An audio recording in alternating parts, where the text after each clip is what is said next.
It starts at 11:47 p.m. and you don't even remember deciding to pick up the phone. One video. That's all you told yourself. And then the ceiling light is still off, and it's 1:15 in the morning, and you're staring at a stranger's engagement photos with a feeling in your chest you can't quite name. You know this moment. You've lived it more times than you'd admit out loud. Here's the strange part. You didn't talk to anyone tonight. You didn't laugh with anyone, touch anyone's hand, hear anyone say your name out loud. And yet you feel like you just spent hours in a room full of people. That's the trick of it. That's the ache no one warned you about. So let's just say it plainly, because you deserve plain words tonight, not another performance of comfort. You can be surrounded by faces and still be starving for one real conversation. And that is not a personal failure. That is what this particular kind of loneliness actually is. You know the exact sequence. Thumb moves before thought does. Scroll, scroll, pause. A friend from high school, tanned, laughing, somewhere with turquoise water behind her. Scroll again.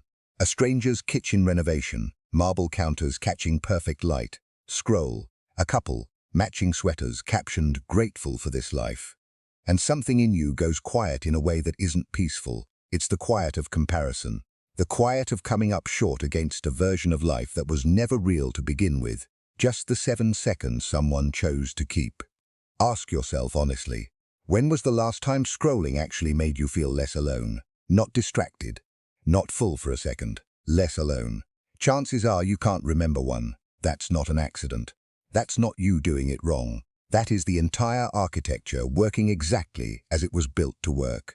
Psychologists call part of this social comparison, an old wiring in the brain that once helped a person figure out where they stood inside a tribe of 30 or 40 people they actually knew, whose kids they knew, whose grief they'd witnessed. Real people, whole people. Now that same ancient circuitry gets handed an endless parade of strangers' highlight reels, and it does not know how to rest. It just keeps measuring, keeps coming up short, because you cannot win a comparison against a moment someone edited 14 times before posting. Bessel van der Kolk wrote that the body keeps score of what the mind can't fully process. And this specific, hollow 1 a.m. ache is the body keeping score of 100 small comparisons you didn't even know you were making. Here's the part almost no one tells you. You are not lonely because something is wrong with your life.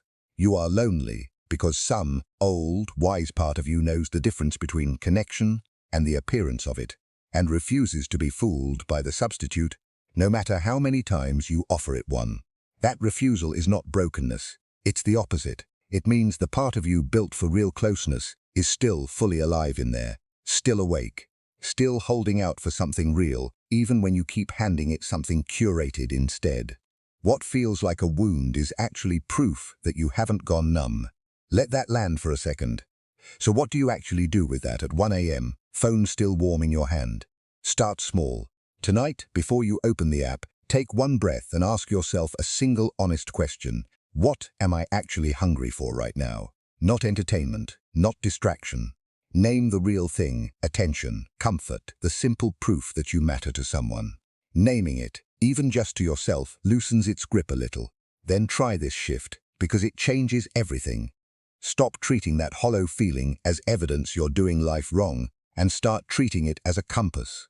It's pointing somewhere. It has been the whole time. And here's something you can actually do. Tonight or tomorrow. The next time that specific ache shows up after closing an app, don't reach for another one. Reach for something with a pulse instead. Text the one friend who's never needed you to perform for them. Call your sister. Sit across from someone at an actual table and let the conversation wander somewhere unscripted, unfiltered, unposted. It will feel slower. It will feel less immediate than a feed. That slowness is exactly why it works. None of this happens overnight, and anyone who tells you it does is selling something. Healing here looks like a Tuesday night with the phone left in another room and nobody announcing it. It looks like an actual phone call instead of a heart-shaped tap. Small, boring, repeated choices, until one night you notice the hollow feeling didn't show up the way it used to. You were never too sensitive for feeling this. You were built for something real, living for a while inside a world of very convincing copies of it. And that ache you've carried into so many quiet nights was never proof you're broken. It was your own heart, refusing to settle for less than it was made for. And that, quietly, one honest evening at a time, is how you find your way back to the people who are actually there.